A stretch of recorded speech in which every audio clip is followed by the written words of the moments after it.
ओम नमो भगवते वासुदेवाय। आप और आपके पूरे परिवार पर भगवान विष्णु की कृपा सदैव बनी रहे। आज हम सुनेंगे कामदा एकादशी की व्रत कथा। अगर आपको मेरी कथाएं अच्छी लगती है तो प्लीज़ इस वीडियो को लाइक करके चैनल को सब्सक्राइब कर देना। धर्मराज युधिष्ठिर कहने लगे, हे भगवान, मैं आपको कोटि कोटि नमन करता हूँ। आपने चैत्र मास के कृष्ण पक्ष की एकादशी अर्थात पाप मोचनी एकादशी के बारे में विस्तार पूर्वक बताया था। अब आप कृपा करके चैत्र शुक्ल एकादशी का क्या नाम है तथा इस व्रत की क्या विधि है। भगवान श्री कृष्ण ने कहा, हे धर्मराज, चैत्र मास के शुक्ल पक्ष की एकादशी को कामदा एकादशी के नाम से जाना जाता है। एक समय की बात है, यही प्रश्न राजा दिलीप ने गुरु वशिष्ठ जी से किया था। जो समाधान उन्होंने बताया वही मैं तुमसे कहता हूँ, ध्यान पूर्वक सुनो। प्राचीन काल में भोगीपुर नामक एक नगर था। वहाँ पर अनेक ऐश्वर्यों से युक्त पुंडरीक नाम का एक राजा राज करता था। भोगीपुर नगर में अनेक अप्सरा, किन्नर तथा गंधर्व वास करते थे। उसी एक जगह पर ललिता और ललित नाम के दो स्त्री पुरुष अत्यंत वैभवशाली घर में निवास करते थे। उन दोनों में अत्यंत प्रेम था, यहाँ तक कि अलग अलग हो जाने पर दोनों व्याकुल हो जाते थे। एक समय पुंडरीक की सभा में अन्य गंधर्वों सहित ललित भी गान कर रहा था। गाते गाते उसको अपनी प्रिय ललिता का ध्यान आ गया। उसका स्वर भंग होने के कारण गाने का स्वरूप बिगड़ गया। ललित के मन के भाव जानकर कारकोट नामक नाग ने पदभंग होने का कारण राजा को कह दिया। तब पुंडरीक ने क्रोधपूर्वक कहा कि तू मेरे सामने गाता हुआ अपनी पत्नी का स्मरण कर रहा है, अतः तू कच्चा मांस मनुष्य को खाने वाला राक्षस बनकर अपने किए कर्म का फल भोग। पुंडरीक के श्राप से ललित उसी क्षण महाकाय विशाल राक्षस हो गया। उसका मुख अत्यंत भयंकर, नेत्र सूर्य चंद्रमा की तरह प्रदीप्त तथा मुख से अग्नि निकलने लगी। उसकी नाक पर्वत की कंदरा के समान विशाल हो गई और गर्दन पर्वत के समान लगने लगी। सिर के बाल पर्वतों पर खड़े वृक्षों के समान लगने लगे तथा भुजाएं अत्यंत लंबी हो गई। कुल मिलकर उसका शरीर 8 योजन के विस्तार में हो गया। इस प्रकार राक्षस होकर वह अनेक प्रकार के दुख भोगने लगा। जब उसकी प्रियतमा ललिता को यह वृत्तांत मालूम हुआ तो उसे अत्यंत खेद हुआ और वह अपने पति के उद्धार का यत्न सोचने लगी। वह राक्षस अनेक प्रकार के घोर दुख सहता हुआ घने वनों में रहने लगा। उसकी स्त्री उसके पीछे पीछे जाती और विलाप करती रहती। एक बार ललिता अपने पति के पीछे घूमती घूमती विंध्याचल पर्वत पर पहुंच गई, जहां पर श्रृंगी ऋषि का आश्रम था। ललिता शीघ्र ही ऋषि श्रृंगी के आश्रम में गई और वहां जाकर विनीत भाव से प्रार्थना करने लगी। उसे देखकर श्रृंगी ऋषि बोले कि हे सुभगे, तुम कौन हो और यहाँ किस लिए आई हो। ललिता बोली कि हे मुने, मेरा नाम ललिता है। मेरा पति राजा पुंडरीक के श्राप से विशालकाय राक्षस हो गया। इसका मुझको महान दुख है। उसके उद्धार का कोई उपाय बतलाइए। श्रृंगी ऋषि बोले, हे गंधर्व कन्या, अब चैत्र शुक्ल एकादशी आने वाली है, जिसका नाम कामदा एकादशी है। इसका व्रत रखने से मनुष्य के सब कार्य सिद्ध हो जाते हैं। यदि तुम कामदा एकादशी का व्रत कर उसके पुण्य का फल अपने पति को दे तो वह शीघ्र ही राक्षस योनि से मुक्त हो जाएगा और राजा का श्राप भी असमय में शांत हो जाएगा। मुनि के ऐसे वचन सुनकर ललिता ने चैत्र शुक्ल एकादशी आने पर उसका व्रत किया और द्वादशी को ब्राह्मणों के सामने अपने व्रत का फल अपने पति को दे दिया। भगवान से इस प्रकार प्रार्थना करने लगी, हे प्रभु, मैंने जो ये व्रत किया है इसका फल मेरे पति देव को प्राप्त हो जाए, जिससे वह राक्षस योनि से मुक्त हो जाए। एकादशी का फल देते ही उसका पति राक्षस योनि से मुक्त होकर अपने पुराने स्वरूप को प्राप्त हो गया। फिर अनेक सुंदर वस्त्र आभूषणों से युक्त होकर ललिता के साथ विहार करने लगा। उसके बाद वे दोनों विमान में बैठकर स्वर्ग लोक को चले गए। अतः इस व्रत को विधि पूर्वक करने से समस्त पाप नाश हो जाते हैं तथा राक्षस आदि की योनि भी छूट जाती है। इसकी कथा सुनने से वाजपेयी यज्ञ का फल प्राप्त होता है। संसार में इसके बराबर और कोई दूसरा व्रत नहीं। इस एकादशी का व्रत से सभी तरह के पाप नष्ट हो जाते हैं तथा मृत्यु के बाद मोक्ष मिलता है। यह व्रत करने से श्री विष्णु प्रसन्न होकर अपने भक्त के सभी रुके कार्यों को भी सफलता प्रदान करते हैं। कामदा एकादशी सभी फलों को देने वाली है। इस एकादशी की कथा पढ़ने से मनुष्य के सारे पाप नष्ट हो जाते हैं। मनुष्य को एकादशी का व्रत अवश्य ही रखना चाहिए। जय श्री हरि विष्णु भगवान की जय हो। आइए भक्तों, अब एक पौराणिक और दुर्लभ कथा और सुनते हैं। प्राचीन समय की बात है। किसी गांव में एक ब्राह्मण रहता था। परिवार में सिर्फ पति पत्नी थे, उनकी कोई संतान नहीं थी। उस देश का राजा सोमदत्त बहुत ही दानशील, साधु संतों की सेवा करने वाला था। प्रचंड पराक्रमी होने के साथ साथ वह कला का भी बहुत बड़ा पारखी था। राजा प्रतिदिन पूजा पाठ करके ब्राह्मणों को, गरीबों को अपनी शक्ति के ऊपर दान दिया करता और वह एकादशी का व्रत करके भी दान पुण्य करता था। चारों तरफ उसके राज्य में सत्य का वास था। राजा को सब सुख वैभव प्राप्त था। राजा की पतिव्रता स्त्री थी, लेकिन राजा के कोई संतान नहीं थी। इसी दुख में राजा उतना सुख होने के बाद भी बेचैन रहता था। एक दिन ब्राह्मण की पत्नी अपने ब्राह्मण से बोली, दूसरे राज्य से आकर कई साधु संत ब्राह्मण राजा से दान दक्षिणा ले जाते हैं, लेकिन आप क्यों नहीं जाते? राजा के दरबार में कब तक हम लोग ऐसे गरीबी में दिन काटेंगे? तब ब्राह्मण ने कहा, हे बदरे, राजा में इतनी सामर्थ्य नहीं कि वो मेरी इच्छा के अनुसार दान दे सके। बस इसीलिए नहीं जाता। मैं नहीं चाहता मेरे कारण राजा का मान भंग हो जाए। एक दिन ब्राह्मणी जिद में आ गई। ब्राह्मण को राजा के पास जाना पड़ा। राजा अपने दरबार में राजकाज में व्यस्त था। उसी समय प्रहरी सूचना लाया कि एक ब्राह्मण देव द्वार पर पधारे हैं। राजा स्वयं उठकर गया, उन्हें अंदर लाया, उचित स्वागत सत्कार किया और उनसे आने का कारण पूछा। ब्राह्मण ने कहा कि हे राजन, हम आपके पास एक याचक बनकर आए हैं। हम आपसे कुछ दान चाहिए। राजा ब्राह्मण के चरणों में नमन करते हुए बोला कि मैं किसी को दान करूं, ये मेरी हस्ती नहीं है। बस प्रभु के प्रसाद स्वरूप कुछ द्रव्य आदि दे देता हूँ। राजा की इस विनय ने ब्राह्मण को मोह लिया। ब्राह्मण बोला, राजन, हमें अधिक कुछ नहीं चाहिए।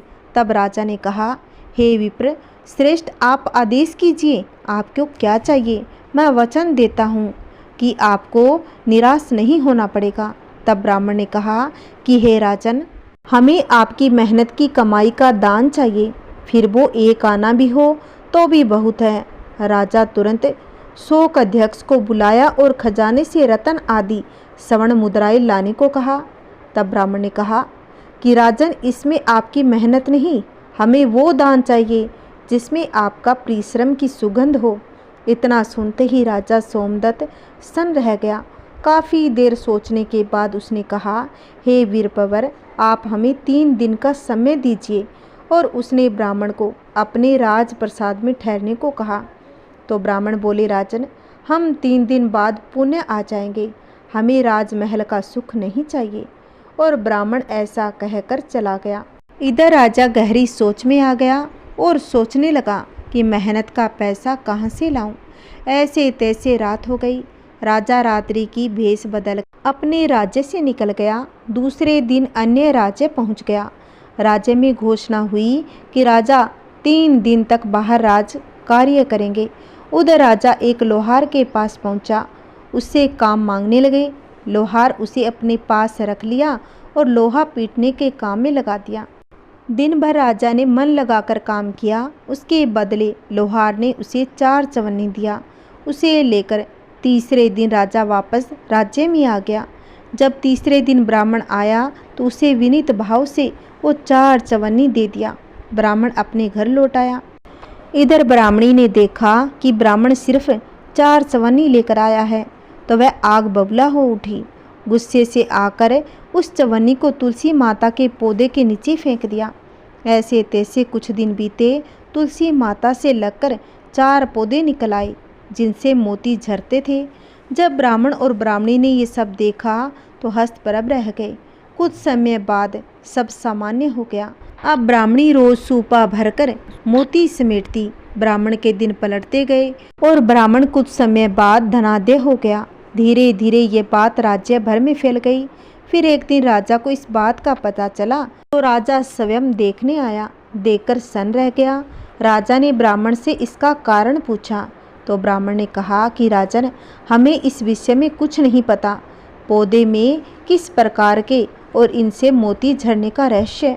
राजा ने दूसरे दिन आदेश दिया, उन पौधों को उखाड़ कर देखा जाए और मजदूर लगाया जाए। मजदूर दिन भर खोदते रहे, उस पौधे की जड़ नहीं मिली। और चौथे दिन एक चमत्कार हुआ। बिना खोदे ही अब गहराई बढ़ती चली गई। जब सब नीचे झांक कर देखे तो क्या देखा कि पौधे की जड़ें पृथ्वी के नीचे किसी जलाशय में धसी हुई थी। राजा ने नीचे उतरने का निश्चय किया और राजा सहित ब्राह्मण नीचे उतरने लगे। कुछ समय बाद राजा, रानी, मंत्री, ब्राह्मण, ब्राह्मणी सब नीचे उतर गए और उस जलाशय के समीप पहुँचे तो बहुत सुंदर स्थान था। उसी समय एक नौका आई और आकाशवाणी हुई, सभी इस नौका में सवार हो जाओ। ऐसा सुनकर सब उस नाव में सवार हो गए और चमत्कारी रूप से वो नौका उस नदी के अंदर समा गई। अंदर जाने पर पता चला कि वो साधारण जलाशय नहीं बल्कि साक्षात क्षीर सागर है। नीचे पहुंचने पर सबको शेष साई भगवान श्री हरि दिखाई दिए। वो चारों पौधों के जड़ लगे हुए दिखे जो प्रभु के नाभि से निकल रहे थे। राजा सहित सब ये देखकर आश्चर्यचकित रह गए। इसका रहस्य पूछे तब प्रभु ने कहा, राजन सोमदत्त, ये पौधे उस चवन्नी रूपी बीज से उत्पन्न हुए हैं जो तुमने ब्राह्मण को दिए थे। ब्राह्मणी ने उसको ऐसे ही फेंक दिया। हमें ये लीला करनी पड़ी। प्रभु के साक्षात दर्शन देने के बाद राजा सहित सभी लोग प्रभु की स्तुति करने लगे। भगवान श्री नारायण ने कहा, हे ब्राह्मण, यह राजन, हमारा दर्शन अभोग है, अतः कोई वर मांगो। दोनों ने पुत्र प्राप्ति का वरदान मांगा और समय बीतने पर दोनों के घर सुंदर पुत्र प्राप्त हुए और सब लोग आनंद से रहने लगे। बड़े बड़े राजमहलों, अरबों खरबों की कमाई से वो अनमोल मेहनत से कमाए गए कुछ पैसे हैं जिसमें साक्षात महालक्ष्मी का वास रहता है। इसी कारण कहा जाता है, पुण्य का जड़ पाताल में भी होता है। बोलिए विष्णु भगवान की जय। आइए भक्तों, अब हम सुनेंगे 11 माता की महिमा की कथा। पौराणिक कथा के अनुसार एक नगर में एक बहुत ही सरल व्यक्ति रहता था जिसका नाम था श्याम। उसमें वैसे तो सारे गुण थे, परंतु एक ही अवगुण था कि वह था कि श्याम खाता बहुत था। उसकी खुराक बहुत थी। वह अकेले ही 10 लोगों का भोजन खाने में सक्षम था। एक बार उसके परिवारजनों ने उसकी इस आदत से परेशान होकर उसको घर से निकाल दिया। उसे कुछ समझ नहीं आया। उसे फिक्र थी तो बस खाने की। वो बेचारा सीधा साधा व्यक्ति ऐसे ही रास्ते पर चल निकला। चलते चलते उसने देखा एक जगह बड़े ही हष्ट-पुष्ट साधु बैठे थे। उनके साथ उनके कुछ शिष्य भी थे और उनकी भी सेहत काफ़ी अच्छी थी। यह देख उसने साधु को प्रणाम किया, उन्हें अपनी स्थिति बताई, जिस पर उन्होंने उसे अपने साथ आश्रम चलने को कहा। जितना चाहे उतना भोजन देने का आश्वासन भी दिया। इसके बदले काम था केवल श्री हरि का कीर्तन। अब तो श्याम की जिंदगी में सब कुछ बहुत अच्छा हो गया। भर पेट भोजन, हरि भजन बस। कुछ दिन बीते। एक दिन श्याम ने देखा आज सब पूजा पाठ में लगे हुए थे, कोई भोजन नहीं बना रहा था। यह देख वह चिंतित हो गया और भागा भागा साधु जी के पास गया। इसका कारण पूछा, जिस पर साधु ने बताया, बेटा आज एकादशी है तो सबका उपवास है। हमारे यहाँ का नियम है कि एकादशी को निर्जला व्रत रखकर पूरे दिन हरि कीर्तन भजन किया जाता है। आज के दिन कोई भी भोजन ग्रहण नहीं करेगा। उसने संत से विनती की, उसके लिए तो व्रत कर भूखा रहना नामुमकिन है, वह तो बिना भोजन के मर ही जाएगा। संत हृदय तो होता है कोमल। तो महाराज जी ने उसे एक युक्ति बताई, वह जरूरी सामग्री अपने साथ ले जाए और वन में जाकर भोजन बनाए और खाए, परंतु पहले प्रभु राम को भोग लगाए, तभी प्रसाद ग्रहण करें।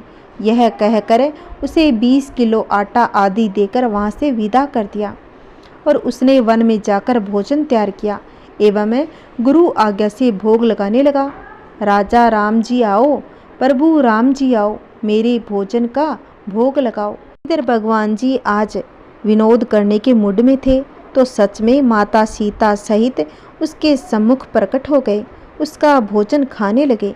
भगवान ने उसके लिए थोड़ा सा ही छोड़ा और अंतर ध्यान हो गए। अब उसने जैसे तैसे बचे हुए भोजन से अपना पेट भरा और वापस आ गया। समय बीता, दूसरी एकादशी आ गई। इस बार उसने कहा, मुझे 20 किलो नहीं 20 किलो से ज़्यादा आटा चाहिए, मुझे तो 20 किलो आटा कम पड़ जाता है और बाकी सामग्री दे दो। संत ने सोचा, इसका पिछली बार का पेट नहीं भरा होगा, इसीलिए मांग रहा होगा, सो दे दिया जाए। वह फिर वन में चला गया और भोजन बनाया और भगवान को बुलाने लगा। राजा राम जी आओ, सीता राम जी आओ, मेरे भोजन का भोग लगाओ। भगवान प्रकट हुए। इस बार माता सीता और साथ में भाई लक्ष्मण जी को भी लाए। तीनों ने भोजन किया। अब दोबारा श्याम के लिए थोड़ा सा ही बचा। उसने बचा हुआ खाया और आश्रम को लौट गया। कुछ दिन बाद पुण्य एकादशी आई।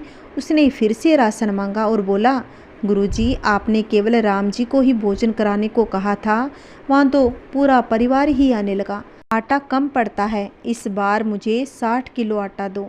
अब 60 किलो आटा सुनकर संत को संशय होने लगा कि यही झूठ तो नहीं कह रहा, भगवान थोड़े ही इसका भोजन करने आते होंगे, यह आटे को बेच देता होगा।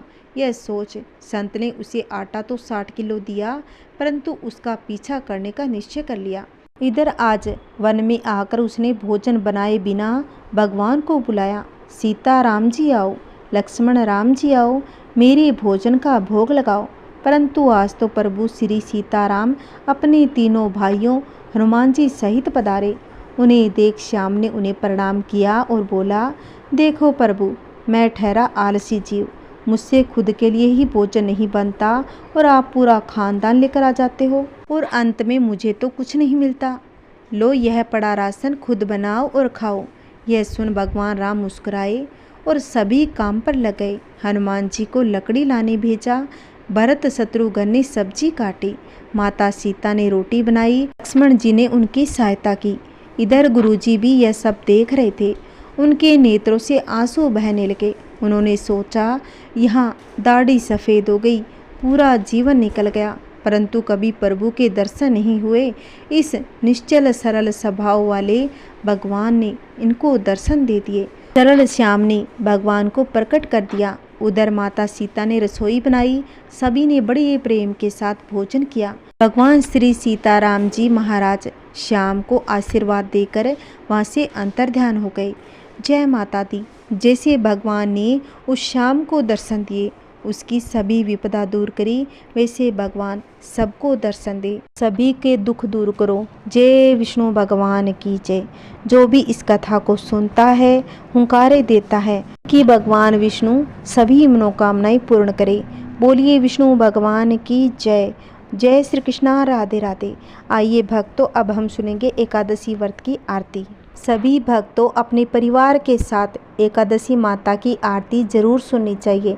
इससे परिवार में सुख समृद्धि बनी रहती है। एक बार प्रेम से बोलिए, 11 माता की जय हो। ओम जय जगदीश हरे, स्वामी जय जगदीश हरे। भक्त जनों के संकट, दास जनों के संकट, क्षण में दूर करे। ओम जय जगदीश हरे। जो ध्यावे फल पावे, दुख बिन से मन का, प्रभु दुख बिन से मन का। सुख संपत्ति घर आवे, सुख संपत्ति घर आवे, कष्ट मिटे तन का। ओम जय जगदीश हरे। मात पिता तुम मेरे, शरण गहूँ में किसकी, स्वामी शरण गहूँ में किसकी। तुम बिन और न दूजा, तुम बिन और न दूजा, आस करूं मैं जिसकी। ओम जय जगदीश हरे। तुम पूर्ण परमात्मा, तुम अंतर्यामी स्वामी, तुम अंतर्यामी। पार ब्रह्म परमेश्वर, पार ब्रह्म परमेश्वर, तुम सबके स्वामी। ओम जय जगदीश हरे। तुम करुणा के सागर, तुम पालन करता स्वामी, तुम पालन करता। मैं मूर्ख फल कामी, मैं सेवक तुम स्वामी, कृपा करो भरता। ओम जय जगदीश हरे। तुम हो एक अगोचर, सबके प्राणपति स्वामी, सबके प्राणपति। किस विधि मिलूं दया मैं, किस विधि मिलूं दया मैं, तुमको मैं कुमति। ओम जय जगदीश हरे। दीन बंधु दुख हरता, तुम ठाकुर मेरे स्वामी, ठाकुर तुम मेरे। अपने हाथ उठाओ, अपनी शरण लगाओ, द्वार पड़ा तेरे। ओम जय जगदीश हरे। विषय विकार मिटाओ, पाप हरो देवा स्वामी, पाप कष्ट हरो देवा। श्रद्धा भक्ति बढ़ाओ, श्रद्धा भक्ति बढ़ाओ, संतन की सेवा। ओम जय जगदीश हरे। स्वामी जय जगदीश हरे। भक्त जनों के संकट, दास जनों के संकट, क्षण में दूर करे। ओम जय जगदीश हरे। ओम जय जगदीश हरे। बोलिए विष्णु भगवान की जय, बोलिए माता लक्ष्मी की जय। अगर मेरी कथाएं आपको अच्छी लगती हैं तो वीडियो को लाइक करें और कमेंट में विष्णु भगवान की जय अवश्य बोलें। अगर आपने अभी तक मेरे चैनल को सब्सक्राइब नहीं किया है, प्लीज़ आप मेरे चैनल को सब्सक्राइब कर लो, जिससे आपको नई नई वीडियो रोज़ देखने को मिलेगी। जय माता दी। ओम नमः शिवाय। हर हर महादेव।